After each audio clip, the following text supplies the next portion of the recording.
आपके पैसे हैं, आपका एजेंट जाने। लेकिन शुक्र है अल्हम्दुलिल्लाह, ये मैं पढ़ता हूँ कि कम से कम मैं उनको अच्छी सलाह देता हूँ। मेरी अच्छी सलाह की वजह से अगर किसी की रहनुमाई हो जाती है, किसी के पैसे बच जाते हैं, कोई फ्रॉड से बच जाता है, किसी के साथ ज्यादती नहीं होती, तो जब आपकी कंपनी अच्छी होगी आप भागोगे नहीं, आपको तनख्वाह टाइम से मिलेगी, आप टीआरसी लोगे। लीगल का जो मजा है ना सर, लीगल स्टेटस का जो मजा है ना, कभी भी इनलीगल का नहीं होता।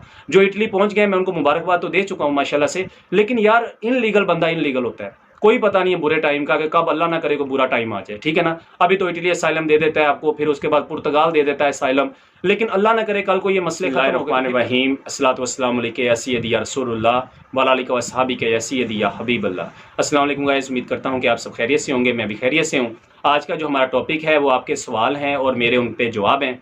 हमने ना वर्क परमिट की बात करनी है, ना वीज़े की बात करनी है, ना स्टैंपिंग की बात करनी है। सिंपल आप लोगों के जो दिल में सवाल हैं, कई लोग कर लेते हैं मेरे से सवाल परमिट के हवाले से या कुछ भी किसी भी वे से मुझसे सवाल करते हैं, मैं उनको जवाब दे देता हूं। लेकिन बहुत सारे भाई ऐसे होते हैं जिनका मेरे से कॉन्टैक्ट नहीं हो पाता, लेकिन उनके दिल में सवाल होते हैं, तो मैंने सोचा इन पर वीडियो बना देनी चाहिए। तो वीडियो बनाने से पहले आप सबसे गुजारिश है कि मेरे यूट्यूब चैनल को सब्सक्राइब लाजमी कर दिया करें और वीडियो को शेयर भी कर दिया करें, ताकि ऐसे मेरे भाई जो कि वेट में होते हैं कि यार हम तक वीडियो नहीं आ रही या हमें भी कोई सही रास्ते वाली वीडियो कोई दिखा दे, तो कम अज़ कम मेरी वीडियो आप उनको दिखाना।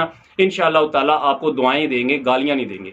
तो वीडियो स्टार्ट करते हैं जी। सबसे पहले अगर हम बात करें कि रोमानिया के वर्क परमिट पे बैंक स्टेटमेंट की, बहुत सारे भाई, मैंने 4-5 वीडियो में बताया है, फिर से रिवाइज इसलिए करता हूं कि आप लोग ना भूल ना जाएं या आप लोगों को पता चलता रहे कि वर्क परमिट के ऊपर आपकी बैंक स्टेटमेंट चाहिए होती है या नहीं चाहिए होती।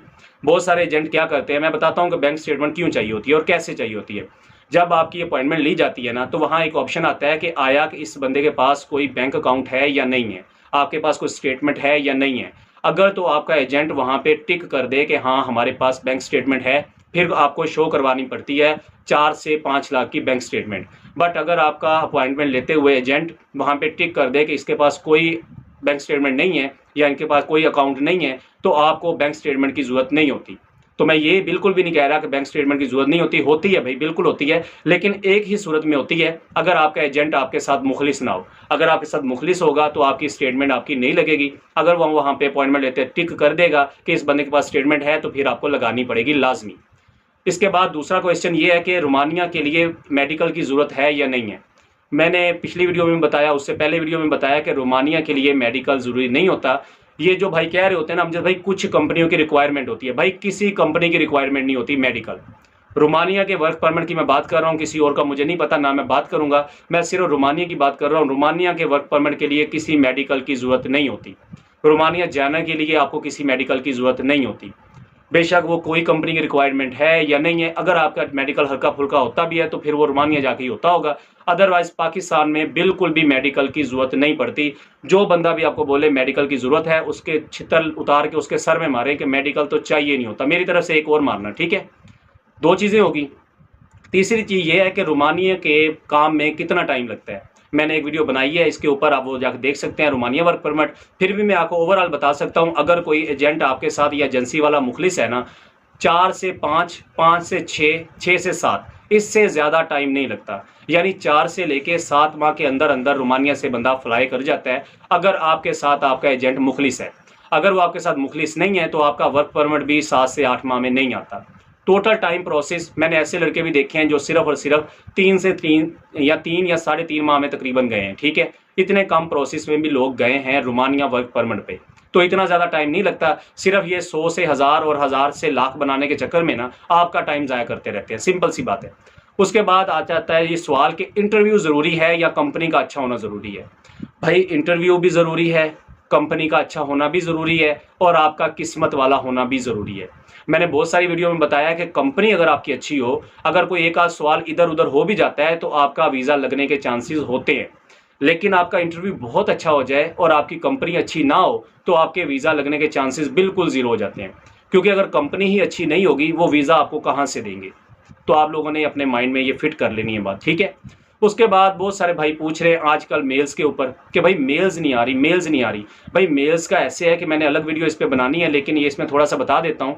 मेल्स करनी होती है एम्बेसी वाले ने, जब वो मेल करते हैं हमें पता चल जाता है, हम आपको बता देते हैं। ना तो आपके एजेंट को पता है, ना ये किसी और को पता है, ये पता है एम्बेसी को। जिस दिन वो मेल करेंगे आपका एजेंट या एजेंसी वाला आपको बता देगा जी आपकी मेल आ गई है।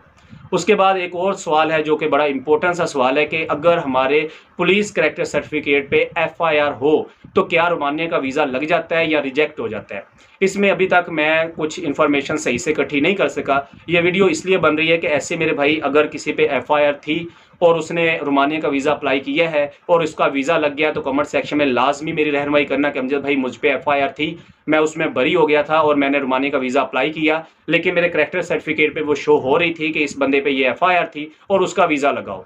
बहुत सारे भाइयों का ये सवाल होता है कि अगर हमारे कैरेक्टर सर्टिफिकेट पे एफआईआर शो हो रही है तो क्या हमारा वीज़ा लग जाएगा। यार अभी तक मैंने सुना ज़रूर है कि बहुत सारे भाइयों के वीज़े लगे हैं जिन पे एफआईआर थी, यानी कि उनके कैरेक्टर सर्टिफिकेट पे लिखा हुआ था कि इस बंदे पे ये एफआईआर थी, लेकिन कोर्ट ने इसे इनोसेंट करार दे दिया है, बरी कर दिया है, उनके वीज़े लगे। ये मेरे सुनने में बात आई है, लेकिन मैंने अपनी आंखों से अभी तक नहीं देखा। अगर कोई भाई मुझे सुन रहा है तो लाजमी मेरी रहनुमाई कीजिएगा कि एफआईआर होने के बावजूद क्या वीज़ा लग जाता है रोमानिया का या नहीं लगता। ये काफ़ी भाइयों का सवाल है, तो क्लियर हो जाएगा, ठीक है। उसके बाद एक और बड़ा इंपॉर्टेंट सा सवाल है कि जी अगर ये शेंजन में चला गया रोमानिया तो क्या हमें वीज़े मिलेंगे। भाई अगर ये शेंजन में चला गया या शेंजन से बाहर भी चला गया, उससे भी आगे चला गया, यूएसए में चला गया, कनाडा में चला गया, लेबर की ज़रूरत रोमानिया को रहेगी। जिन लोगों के वर्क परमिट आए उनका इंटरव्यू भी होगा और रोमानिया के वर्क परमिट भी आते रहेंगे। उसके बाद अगर हम बात करें कि रोमानिया के वीज़े की कॉस्ट क्या है, मैंने 4-5 वीडियो में बनाई है ये कि इसकी कॉस्ट क्या है। आजकल जी एजेंट हजरात और एजेंसी वाले या कोई भी वट एवर, मैं क्यों नहीं हूँ, कोई भी बंदा जहाँ पे जिसका टक लग जाता है वो वही पैसे लेते हैं। तकरीबन अगर ओवरऑल बात करें तो 5,000 यूरो से 6,000 यूरो रोमानिया के वीज़े का चल रहा है आजकल जो रेट है, ठीक है। ये बंदे पे डिपेंड करता है कि वो किसी से 50,000 ऊपर करवा लेता है या 50,000 छुड़वा लेता है, ये आपकी डील के ऊपर है। और मैं आप लोगों को एक चीज़ और बताना चाहूँगा, जब भी आपने रोमानिया का वीज़ा अप्लाई करना है, इस पर मैंने अलग वीडियो बनानी है लेकिन थोड़ा सा हिंट दे देता हूँ, वीडियो इस पर आनी है, अलग से वीडियो आएगी इंशाल्लाह। आपने उसके साथ स्टाम्प करना है, विदाउट स्टाम्प आपने किसी के पास भी रोमानिया का वीज़ा अप्लाई नहीं करना। उसमें क्या क्या करना है, कैसे करना है, मैं इंशाल्लाह इस पर अलग वीडियो लेके आऊँगा। थोड़े दिनों में वीडियो आएगी कि रोमानिया का वीज़ा आप कहीं से भी अप्लाई करते हैं तो उसकी एहतियात क्या है, किन चीज़ों को सामने रख के आपने रोमानिया का वीज़ा अप्लाई करना है, ठीक है।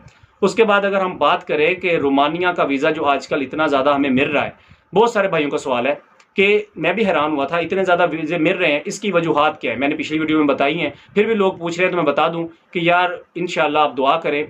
आपके पेट में क्या दर्द हो रहा है, मुझे ये बताएं। अगर रोमानिया हमें वीज़ा दे रहा है तो आपको क्या तकलीफ़ हो रही है, आप शुक्र अल्हम्दुलिल्लाह पढ़े और अपने वीज़े लेते जाएँ। जिस दिन ये रिजेक्शन पे आ जाएगा फिर लोगों का सवाल आएगा अब ये फिर रिजेक्शन हो गई है। तो यार किसी दुनिया ना किसी काम में राज़ी नहीं है। मेरे अबू हमेशा ही कहते हैं कि दुनिया को रखना ना बड़ा मुश्किल वाला काम है। अगर कोई अच्छा काम हो रहा होगा फिर भी ये तंज करेंगे, अगर कोई बुरा हो रहा है फिर तो तंज करना ही करना है ना। तो मुझे अबू जी की बात याद आ जाती है हमेशा कि दुनिया को हम कभी भी सेटिस्फाई नहीं कर सकते।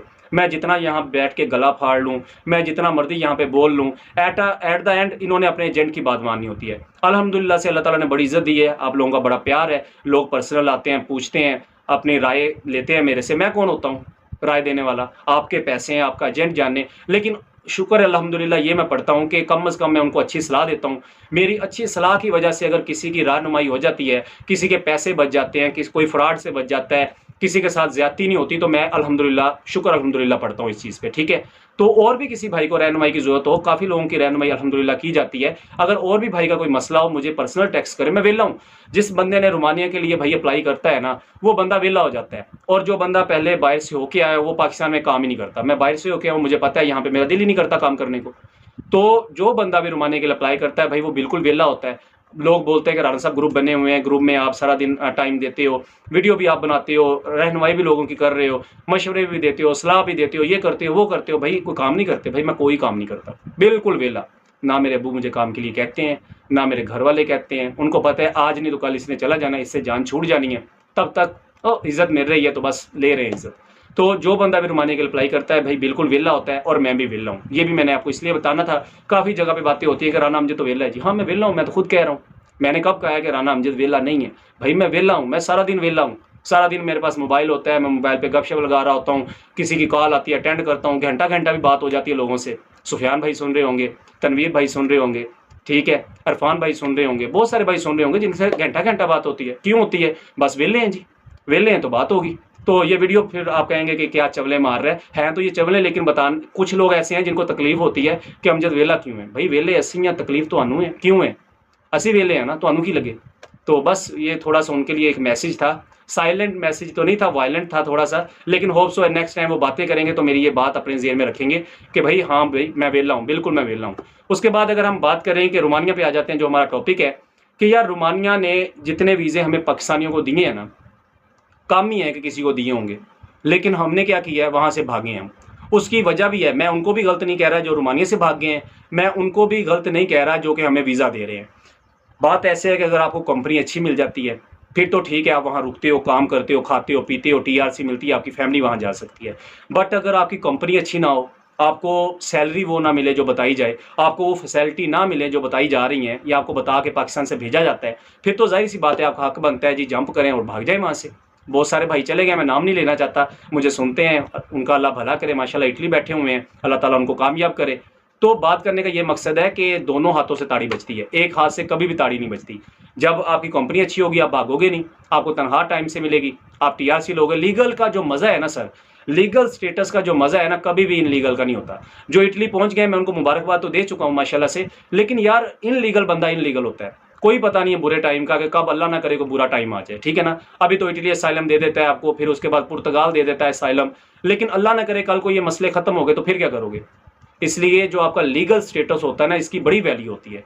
जब आप लीगल वे से जहाज़ पे बैठ के रोमानिया, या जहाज़ पे बैठ के रोमानिया से वापस, या जहाज़ पे बैठ के रोमानिया से कनाडा, यूएस से अमेरिका, इधर उधर फलाना ढिमगाना, जब आप फिरोगे ना आपको मज़ा आएगा। जब आप रोमानिया से जहाज़ पे बैठ के आप जाओगे शेंजन कंट्रीज़ में, आप वहाँ जर्मनी फिरोगे, स्विट्ज़रलैंड जाओगे, इटली जाओगे, ठीक है, डेनमार्क जाओगे, नॉर्वे जाओगे, स्पेन जाओगे, फ्रांस जाओगे, कितना मज़ा आएगा, सोच के देखें। लीगल स्टेटस हमेशा हमेशा लीगल होता है, जो इनलीगल होता है वो तो है ही इनलीगल, फिर उस पर आप क्या कह सकते हैं। इसलिए मेरी आप सबसे रिक्वेस्ट है, वीडियो लंबी हो रही है लेकिन आप सबसे रिक्वेस्ट है, अगर आप जा रहे हैं, अगर तो कंपनी आपकी अच्छी है, आपको टीआरसी बना के देती है। मैं एक चीज़ और बता दूं, बहुत सारे भाई इस वजह से भी परेशान होते हैं कि राना साहब हमने कभी ज़िंदगी में काम नहीं किया, हम काम कैसे करेंगे। भाई काम तो करना पड़ेगा। आपको क्या लगता है इटली वाले आपको बुलाएंगे और बुला के बिठाएंगे और कहेंगे ये ले जी ये यूरो पकड़ें, 1000 यूरो आप हर महीने का लें, ये आप जी खाना खाएं, आप ये करें। नहीं, ऐसा नहीं होगा मेरे भाई। हार्ड वर्क तो हर जगह पे करना पड़ेगा। अपने जिस्म को यूज टू तो आपको बनाना पड़ेगा। बेशक आप रोमानिया में काम करें, इटली में करें, आप बेशक फ्रांस में करें, जर्मनी में करें, पुर्तगाल में करें, काम तो आपको करना पड़ेगा। अगर आप काम से भाग रहे हो इट्स मीन तो आप कहीं किसी जगह भी कामयाब नहीं हो सकते। अगर आपको रोमानिया अच्छे से टीआरसी देता है, आपको काम करवाता है, आप अच्छे से काम करते हो, तो मेरे हिसाब से आपको नहीं भागना चाहिए। अगर बहुत सारी वहाँ पे कंपनी ब्लैक लिस्टेड है, मुझे इस चीज़ का बड़े अच्छे से पता है, मेरे बड़े अच्छे दोस्त हैं वहाँ पे। तो अगर आपकी कंपनी आपके साथ कोई अच्छा कंप्रोमाइज़ नहीं कर रही, फिर तो आपका आगे जाना बनता है और आपका हक भी बनता है, आप वेले बैठ के नहीं खा सकते। लेकिन अगर आपकी कंपनी आपके साथ बहुत सारे भाइयों के साथ अच्छा कर रहे हैं, रोमानिया वाले, सैम भाई हैं, मैं उनको जानता हूँ, अली रज़ा भाई हैं माशाल्लाह, अरसलान भाई अपना काम कर रहे हैं, यानी कि बहुत सारे ऐसे भाई जिनका नाम मुझे अभी नहीं आइडिया माइंड में नहीं आ रहा, वो बहुत अच्छा अपना काम कर रहे हैं, उनको टीआरसी भी मिल गई है, ठीक है ना। उसके अलावा भी एक दो भाई हमारे गए हैं जिनको उन्होंने माशाल्लाह बड़ा अच्छा काम जा रहा है। तो बात करने का ये मकसद है कि भाई अगर जाते हो, अगर आपको फैसिलिटी मिल रही है तो ना भागो, कम अज़ कम टीआरसी तक रुको। जब आपकी टीआरसी मिल जाएगी आप अपनी मर्जी की जॉब कर सकते हैं। आप वहाँ से लीगल वे से 2 साल का वर्क परमिट आपको जर्मनी दे देता है। जर्मनी 2 साल का आपको लीगल स्टे दे देता है। लीगल आपको बाय फ्लाई, यानी कि फ्लाई करके आप रोमानिया से जर्मनी जाते हो, 2 साल का आपको वर्क परमिट मिलता है रोमानियन टीआरसी पे। और अल्लाह करे आने वाले दिनों में, अभी तो विश ही कर सकते हैं ना, अगर ये शेंजन में आ गए तो जितने भाई हैं सारे समझ लेंगे वो जहाँ दिल करेगा वो जा सकते हैं, आ सकते हैं, यूरो चलेगा, तनख्वाहें बढ़ जाएंगी, मामला ज़िंदगी बेहतर हो जाएंगे। तो ये थोड़ी सी बातें थी, मैंने सोचा आप लोगों के साथ कर दूं। अगर आपको वीडियो अच्छी लगी हो तो काफ़ी वीडियो को शेयर कीजिएगा। आपके शेयर करने से ये होगा कि जहां तक मेरी वीडियो जाएगी, जो बंदा मुझे सुन रहा होगा, यार अच्छी बातें की है ना, किसी को गालियाँ तो नहीं ना दी, कम अज़ कम उसका फ़ायदा हो जाएगा। इंशाल्लाह आपसे मिलते हैं नेक्स्ट वीडियो में। अपना बहुत सारा ख्याल रखिएगा। अल्लाह।